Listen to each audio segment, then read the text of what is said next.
जी नाज़रीन, जैसे कि हमने स्टार्ट में आपसे वादा किया था कि इस चैनल की जितनी भी अर्निंग होगी वो सारी जो है वो जो ज़रूरतमंद हमारे बहन भाई हैं उनके ऊपर ख़र्च की जाएगी। और ये बहन भी जो है ना बहुत परेशान है अपने बच्चों के लिए, अपने बच्चों के दूध के लिए, उनके खाने के लिए।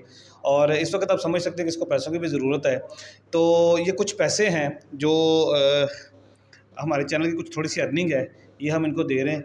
ये बहन आपके बच्चों की हेल्प के लिए, बच्चों के दूध के लिए है। बस अभी मैंने कुछ भी नहीं सोचा। अभी तो मेरे इतने ज़ख्म हैं कि मैं आपको दिखा भी नहीं सकती। इतना मुझे उन्होंने मारा, मेरे देवर ने भी, शौहर ने भी।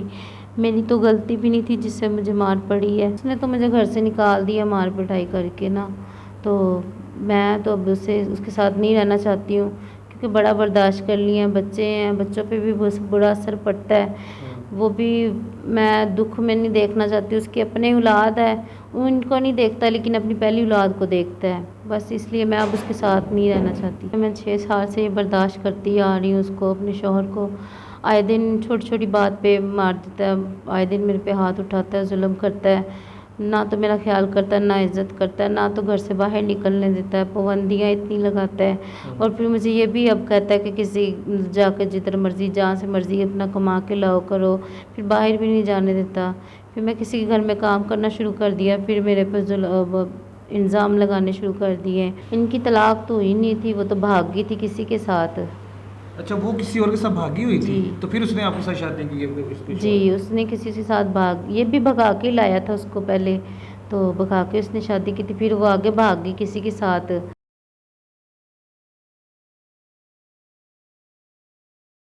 अस्सलाम वालेकुम नाज़रीन, मैं हूं आपका मेज़बान अहमद गौहर। नाज़रीन, जैसा कि हम हर वीडियो में कहते हैं कि लव मैरिजेस जो हैं वो कभी भी कामयाब नहीं होती, लेकिन इसी के साथ साथ हमारे जो बड़े हैं, जो हमारे माँ बाप हैं, कुछ उनके फ़ैसले भी किसी टाइम गलत साबित हो जाते हैं। उनसे भी कहीं ना कहीं मिस्टेक हो जाती है इन्वेस्टिगेशन करते हुए या रिश्ता करते हुए। आज हमारे साथ 23 साल अरूज मौजूद है, जिसके साथ कुछ इसी तरह के वाक़या पेश आया है। इनके वालिदैन से गलती हुई है, इन्वेस्टिगेशन करते हुए इनकी शादी एक ऐसे शख्स से कर दी गई जो पहले से शादीशुदा था और 2-3 बच्चों का बाप था।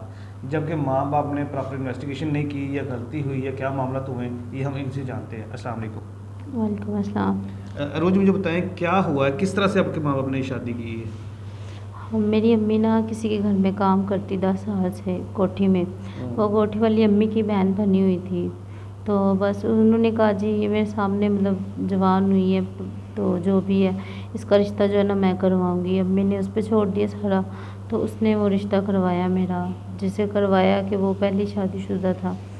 तो जब मेरा रिश्ता हो गया तो मेरी शादी हो गई, तो मैं चली गई। मुझे बाद में पता चला जी वो शादीशुदा है, उसके पहले बच्चे हैं 4। 4 बच्चे हैं पहले? जी, पहले 4 बच्चे हैं। ठीक है। तो बाद में जब हमने बाजी से बात की तो बाजी ने वहाँ से कोठी चेंज कर ली। बाजी ने कहा मुझे खुद नहीं पता था। तो बाजी पहले कहती थी मैं बड़े अच्छे तरीके से जानती हूँ, बड़ा अच्छा लड़का है, वो काम करता है, घर-बार अपना है उसका, और गाड़ी चलाता है, गाड़ी में भी उसका मतलब हिस्सा है उसमें ना जो था। इस तरह से हमें झूठ बोला उन्होंने। बाद में उनका घर भी अपना नहीं था, किराए पे घर था, बच्चे भी निकल आए हैं। इस तरह से हम फ्रॉड किया। जब आपका रिश्ता किया गया है, ठीक है, तो उस वक़्त आपके वालिदैन जो थे, आपके माँ-बाप ने जाके लड़के वालों की जो वो पूछते हैं ना, लोग जाते पता जी। करते हैं कि लोग कैसे हैं, कैसे नहीं, इन्वेस्टिगेशन करते हैं, वो नहीं की थी? जी नहीं, मेरी जो अम्मी है उन्होंने अपनी बहन पे छोड़ा हुआ था, वो बाजी पे छोड़ा हुआ था सारा। तो उनको उन पे बड़ा एतमाद था, बस इसलिए उन्होंने कोई भी पूछ-गिछ जाके नहीं की, ना पूछा वो लड़का किधर का है, कहाँ पे रहने वाले हैं, क्या हिसाब किताब है, कुछ भी नहीं किया। तो उसने क्यों करवाया जब उसको जानती नहीं थी? ये जानबूझ के करवाया उसने? बस उसने कोई पता नहीं क्या, कोई हमने उनके साथ तो बेइंसाफ़ी भी नहीं की जो उन्होंने मुझसे बदला लिया। वो जिस स्कूल में टीचर थी ना, उसी स्कूल के जो सर थे ना उसके साथ उन्होंने उसका रिश्ता करवाया। वो जो सर था वो मेरे चाचू ससुर है। ठीक है। उनकी काफ़ी सलाम दुआ उनके साथ है, वो बाजी की ना। तो उनकी वजह से उन्होंने उसके भतीजे का रिश्ता लिया है, लेकिन वो भतीजा उसका सगा नहीं है, बस उन्होंने पाला हुआ है तो इसलिए। वो लड़के ने चोरी शादी की थी या उसके घर वाले शामिल थे इसके अंदर? नहीं, उसके घर वाले तो शामिल ही थे, खैर सारे राज़ी थे, लेकिन उसकी माँ है वो एंड तक राज़ी नहीं रही शादी में ना। शादी में आई थी लेकिन सीधे मुँह बैठी बूठी नहीं, शादी में राज़ी नहीं हुई है। यानी कि उसके घर वालों ने मिलके वो भी इस साजिश के अंदर मुलव्वस थे सारे? जी सब भी थे, उसकी भांजी भांजे, उसके बहन भाई सारे ही थे, उसके ना रिश्तेदार ताई चाचे सारे आए हैं उसके। तो जब आपको पता चला कि उसके बच्चे हैं, पहले से शादीशुदा, तो फिर क्या किया आपने? कुछ नहीं, मैंने कुछ नहीं किया। मैं तो पहले कंफ्यूज हो गई। मैंने कहा मुझे पता नहीं है मैं क्या करूं क्या नहीं करूं। शादी तो हो गई है, क्योंकि मेरे पापा ने कहा था जिधर शादी होगी है उधर ही बस ज़िंदगी अपनी बसर करनी है, जैसे भी करनी है जो भी हो। सही तो है। बस मैं सब्र करके बैठ गई थी, लेकिन फिर मुझसे सब्र भी नहीं हुआ, बर्दाश्त भी नहीं होता था। फिर मैंने जब अम्मी के घर गई तो अम्मी से मिलने के लिए, तो उनको मैंने बताया फिर सारा। फिर अम्मी परेशान हो गई। अम्मी ने फिर कहा कि तुम्हें मैंने जाने नहीं देना, इन्होंने हमारे साथ फ्रॉड किया, झूठ बोला है। तो फिर मामू मेरे हैं, उन्होंने झगड़ा किया उनके साथ कि तुम लोगों ने हमारे साथ झूठ क्यों बोला है। फिर उन्होंने गाल बात जो है ना गोलमोल कर दी। कहते कि ना हमने पहले से बताया हुआ था, जो मौलवी आया था वो भी उनका मौलवी आया था, हमारा नहीं आया था। सही है। हमारा जो मौलवी था उन्होंने भगा दिया था। सही है। तो उस मौलवी को कहते थे कि उसको भी हमने बताया हुआ था, तो हमें पता ही नहीं था कि वो उनका अपना रिश्तेदार है वो मौलवी भी। मैं बस अम्मी के घर आई, अम्मी ने बिठा लिया। मैंने कहा नहीं अम्मी, नई नई शादी हुई है, हमारे रिश्तेदार क्या सोचेंगे, क्या बातें करेंगे। तो लोग भी बातें करेंगे, पता नहीं शायद लड़की में कोई मसला है जो बैठ गई है, या लड़के ने छोड़ दिया उसको जो इधर ही बैठी है, नई नई दुल्हन है। तो बस फिर मैंने फ़ैसला किया मैंने अपने शौहर के साथ जाना। बच्चे हैं, यतीम है, कोई बात नहीं, माँ के बगैर है, माँ तो उनकी है नहीं है। इन्होंने कहा माँ की डेथ हो गई है। अच्छा, तो पहले बीवी की डेथ हुई थी उसकी? नहीं, पहली बीवी की डेथ नहीं हुई, लेकिन हमें उन्होंने ये बताया था। अच्छा, ये भी झूठ ही बोला उन्होंने आपसे? ये भी झूठ बोला उन्होंने हमसे कि उसकी माँ है ना, उसकी डेथ हो गई है। ठीक है। तो बाद में मुझे पता चला जो उसकी जो मतलब वो आती रही है मिलने जुलने घर मेरे शौहर के पास, तो मुझे बताते थे कि मेरी कज़न है। तो वाकई में उसकी कज़न ही थी, लेकिन है तो उसकी पहली बीवी थी। तो बाद में मिलने जुलने आती रही, मुझे पता ही नहीं था। जब मुझे पता चला, बच्चों ने बताया कि ये हमारी मम्मा है, मम्मा ये हमारी मम्मा है जो हमें छोड़ के चली गई है। तो बस छोड़ के गई थी या इसने, क्योंकि शोहर ने उसको तलाक वगैरह दी थी या निकाला था? इनकी तलाक तो हुई नहीं थी, वो तो भाग गई थी किसी के साथ। अच्छा, वो किसी और के साथ भागी हुई थी? जी। तो फिर उसने आपके साथ शादी की है इसके जी, शौहर? उसने किसी के साथ भाग, ये भी भगा के लाया था उसको पहले, तो भगा के उसने शादी की थी। फिर वो आगे भाग गई किसी के साथ, तो फिर अच्छा, पहले आपके शोहर ने इसको भगा के शादी की? जी। तो फिर वो कुछ अरसे के बाद 4 बच्चे पैदा करके किसी और के साथ भाग गई? हाँ जी, ऐसे ही हुआ है। वो पहले मेरे शौहर के साथ भाग के आई थी, शादी से भाग के आई थी। इसकी शादी की रात थी, तो अगले दिन ये भाग के इसके साथ शादी कर ली इसने, शौहर मेरे के साथ। फिर अब आगे भाग गई है बच्चे 4 छोड़ के। तो मुझे पता ही नहीं था। तो मिलने भी आती है बच्चों को? मिलने आती है। तो मेरे शोहर ने शौहर उसको कुछ नहीं कहा, वो कार्रवाई नहीं की आपके शोहर ने कि तुम यहाँ से भाग के क्यों गई हो या कुछ तरह? नहीं, उसने कोई कार्रवाई नहीं की। कह रहा मेरा प्यार है, ये है वो है, मिलता है बस, उसको खर्चा वगैरह भी दे देता है उसको। नाज़रीन, आप आइडिया करें कैसी अजीब सी स्टोरी है कि इनके शोहर की जो पहली वाइफ है, ठीक है, उस लड़की की शादी हुई है, तो अगले दिन यानी कि वलीमे वाले दिन जो है वो भागी है इनके शोहर के साथ। तो इसके शोहर के साथ उसने जो है ना वो शादी कर ली। 4 बच्चे पैदा करने के बाद वो किसी और के साथ भाग गई फिर, ठीक है। और फिर इनके जो शोहर हैं अभी मौजूदा, उसने फिर जो है ना धोखे के साथ इस लड़की से शादी कर ली। लेकिन जो इनकी जो मतलब सौतन है, जो इसके शोहर की जो पहली बीवी है, वो अभी भी वो आती है वहाँ पे, अपने बच्चों को मिलती है और उसके शोहर से ख़र्चा भी लेती है। और शोहर का ये कहना है जी मेरा प्यार है, मेरी कज़न है या कुछ भी है। अजीब मामला, किस मेंटालिटी का वो शोहर है। जो लड़की जिसके साथ उसने निकाह किया, जो उसकी बीवी है, वो भाग गई है किसी और के साथ, उसके बाद भी उसको मिल भी रहा है, ख़र्चा भी दे रहा है, सारे मामले कर रहा है, और इसके साथ उसने शादी भी की हुई है। मेरे साथ मामले नहीं सही रखता, मुझे खर्चा नहीं देता है। मैं कभी पूछ भी लूँ ना तो आप किधर जा रहे हैं, क्या कर रहे हैं, कह रहे तुम्हारा कोई मामला नहीं, कोई दखल अंदाज़ा नहीं है, बस अपने काम से काम रखा करो। ना तो मुझे खर्चा देते हैं, ना ख्याल करते हैं, ना इज़्ज़त करते हैं।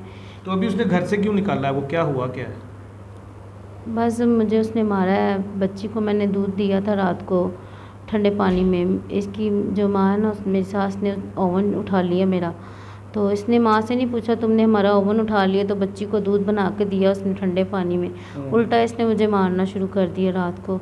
फिर मैं ऊपर अपनी देवरानी के कमरे में जाके लेट गई कि मुझे ज़्यादा ना मारे, वो मुझे ऊपर ले गए थे। तो सुबह फिर मैंने अपने भाई को कॉल की, मेरी तबीयत ख़राब है। तो फिर इसकी अम्मी ने इससे झूठ बोला, जी वो किसी को बुला रही है घर पे, अपने यार दोस्त किसी को, तो इस तरह से तुम घर आओ।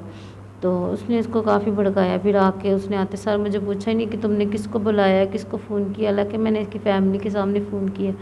तो फिर उसने मुझे आके मारा है। रोज़ी, मुझे ये बताएं कि ये जितनी भी आपने स्टोरी सुनाई है ये सारे तो घरेलू प्रॉब्लम्स हैं, ठीक है ना, फैमिली में जी। होता है ये सारा कुछ, ठीक है ना। मीडिया पे आने का क्या मकसद है, क्या क्या चाहती हैं आप? मेरे 2 बच्चे हैं, मैं 6 साल से ये बर्दाश्त करती आ रही हूँ उसको, अपने शौहर को। आए दिन छोटी-छोटी बात पे मार देता है, आए दिन मेरे पे हाथ उठाता है, ज़ुल्म करता है। ना तो मेरा ख़्याल करता है, ना इज़्ज़त करता है, ना तो घर से बाहर निकलने देता है, पाबंदियाँ इतनी लगाता है। और फिर मुझे ये भी अब कहता है कि किसी जाके जिधर मर्ज़ी, जहाँ से मर्ज़ी अपना कमा के लाओ करो, फिर बाहर भी नहीं जाने देता। फिर मैं किसी के घर में काम करना शुरू कर दिया, फिर मेरे पे इल्ज़ाम लगाने शुरू कर दिए। फिर मैं घर बैठ गई छोड़ के, तो फिर ज़्यादतियाँ बर्दाश्त करती रही। लेकिन अब मेरा मीडिया पे आने का ये मकसद है, मेरे बच्चे हैं जो, मेरा उनका हक़ मुझे चाहिए। किस तरह की बातें करता है जब आप काम करने जाती है, तो किस तरह के इल्ज़ाम लगाता है? बस कहता है कि वो मेरी अम्मी ने बताया है जी, तुमने फ़लाँ से बात की है, फ़लाँ से ये किया है। मतलब इसका भांजा है ना, मैंने उसे सलाम दुआ ली तो कहता तू उसके साथ सही नहीं है। मैंने कहा मैंने तो उसको प्यार दिया था, सलाम लिया कि मैं बड़ी मामी हूँ, इज़्ज़त ही की है मैंने, और क्या किया। चलो तुम्हें नहीं पसंद, मैं किसी को नहीं बुलाऊँगी। फिर इसके जो चाचू हैं वो आते जाते रहते हैं घर में, तो इसने भी कहा मेरा चाचू सही नहीं है, तो तू भी उन्हें ना सही नहीं गी, तो उन्हें सामने बड़ी फ्री होनी है, ये होनी है, वो होनी है। हालाँकि मैं तो इसकी वजह से इज़्ज़त करती हूँ सबकी, तो अब तो मैं वो भी नहीं किसी को बुलाती-चलाती। तो बस ऐसे ही इल्ज़ाम लगा देगा, कहता तुम्हें मैंने बाहर नहीं जाने देना, तुम ख़राब हो जाओगी, ये होगी, वो होगी। वजह क्या है? जब उसकी पहली बीवी नहीं रही, उसके बच्चे हैं, वो उन बच्चों को भी आप संभालती हैं, आपके साथ उसने शादी की है, तो फिर क्या वजह, क्यों मारता है, क्यों खर्चा नहीं देता, चाहता क्या है वो? वो मैंने आपको बताया, इसकी अम्मी शुरू से मुझसे राज़ी नहीं है, तो वो अभी भी रट लगा रही है। मैंने अपनी भतीजी एक और लेके आनी है घर पे। अच्छा। जी, मैंने उसकी शादी करवानी है। बस उसकी माँ वजह, और कोई नहीं। वो ही भड़काती हैं, जो भी कहती हैं। वो माँ के पीछे लगता है, मुझे ना सुनता है, ना गिनता है, ना मेरी बात मानता है, ना कुछ। तो अभी आप उससे खुला लेंगी, लगा हो जाएंगी, या उसके साथ ही रहेंगी? उसने तो मुझे घर से निकाल दिया मार पिटाई करके ना, तो मैं तो अब उससे उसके साथ नहीं रहना चाहती हूँ, क्योंकि बड़ा बर्दाश्त कर लिया है। बच्चे हैं, बच्चों पे भी बहुत बुरा असर पड़ता है। वो भी मैं दुख में नहीं देखना चाहती। उसकी अपनी औलाद है, उनको नहीं देखता, लेकिन अपनी पहली औलाद को देखता है। बस इसलिए मैं अब उसके साथ नहीं रहना चाहती। ज़ाहिर अभी आप जवान है, ठीक है ना, तो आगे क्या सोचा है? मतलब इतनी लंबी उम्र पड़ी है, कैसे गुजारा होगा, कैसे ज़िंदगी गुजारेंगी? बस अभी मैंने कुछ भी नहीं सोचा। अभी तो मेरे इतने ज़ख्म हैं कि मैं आपको दिखा भी नहीं सकती, इतना मुझे उन्होंने मारा, मेरे देवर ने भी, शौहर ने भी। मेरी तो गलती भी नहीं थी जिससे मुझे मार पड़ी है, और मैं अभी कुछ भी नहीं सोच सकती, लेकिन मैंने उसके खिलाफ़ अब कार्रवाई करनी है। पुलिस में इतला दी है आपने? नहीं, अभी मैं बस तला नहीं दी, मैंने अपनी वो मेडिकल रिपोर्ट करवाई है, वो फिर लेके मैंने जाना है, तो मैंने कार्रवाई करनी है उसके खिलाफ़।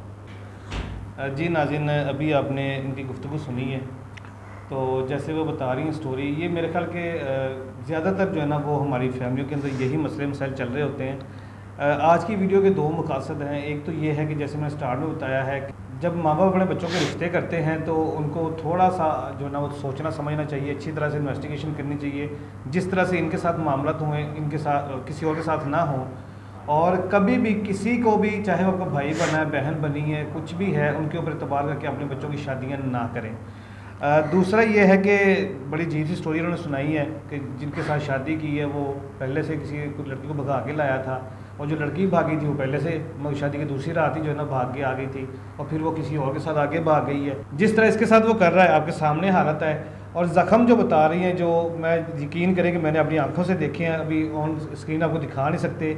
इनका पूरा चेहरा जो है ना यहाँ से स्वेल हुआ है, और पता नहीं पूरे जिस्म के ऊपर निशान आता है, ठीक है ना, तो जो हम स्क्रीन के ऊपर नहीं दिखा सकते आपको।